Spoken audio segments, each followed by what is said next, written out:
JB Cycles here with an update on October the 29th. So the title is, do we get the pop-up from the 4-week cycle or a crash? So here we are, and we fell quite low past week.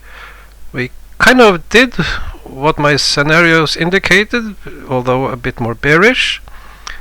We didn't go down immediately on Monday, and I thought that would mean we should go sideways for the week. But after a small bounce, we did drop quite low. And this kind of confirms we are in this new orange shifted 4-week cycle, and we see on Monday we enter the phase where we normally get the pop. So all of the coming week is has a bullish bias from my 4-week cycle, and we should see the pop, unless if something should happen that suppresses this urge for a pop, well, then we could have a crash. But first I would like to look at some context. What's my overall view?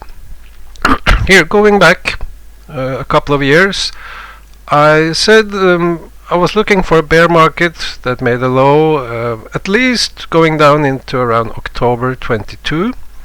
But I thought we would have this red scenario with a bounce and a lower low this summer. But that didn't materialize. We had a pop up, a rally, and it was a new bull market. And then, after concluding we have a new bull market, I said I have a gut feeling this will be a ABC bull market, this green scenario. A up, then a long period, perhaps 6 months going sideways, with a B down, and then the final C bull market top around end of 24. So that's my current scenario. Now there is a danger here. Here I was bearish, but the market went up, and then finally, when realizing it is bullish, now maybe I could be wrong. I could say, oh, this is bullish, but then the market just starts to collapse. But that's not what my cycles tell me. You know, it could happen, but my work says this should be a bull market, and it should not be over yet. But in the bigger picture, I am bearish. This is the S&P or Dow Jones inflation adjusted index going back a couple of 100 years, and I have the CPI 3-year change. And with red lines I have shown the 28-year cycle. Now it is not exactly 28 years, it's very close to 28 years, and we see the market does not always follow this cycle perfectly. Like here we have no clear low, and this was a very shallow low, nothing bad materialized. You know, it's a cycle that has a potential for something bad to happen, but it does not always happen. And sometimes we are not quite in sync with the cycle. Like here the market made an early low, and here this is also an early low, and this low was a little bit late. And what we see, this is not only a stock market cycle, it's also an inflation cycle. We see at the end of the cycle inflation goes up, typically. Not quite that much in this cycle, but here and here and here, and then again not much inflation around 2008.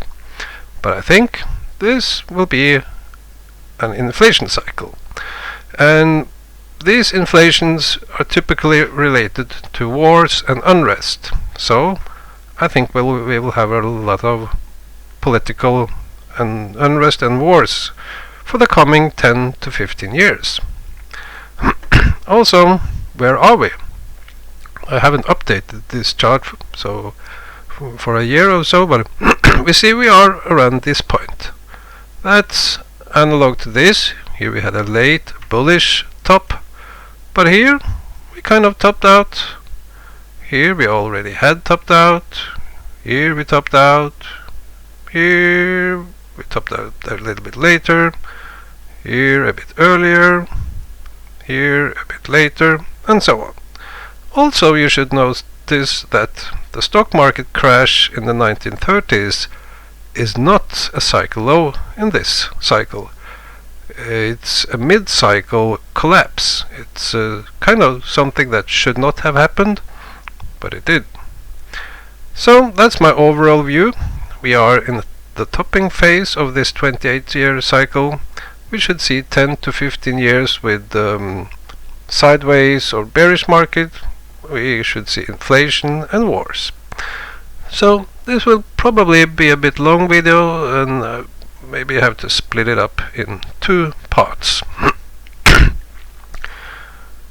And typically my program starts with auto saving and even crashing.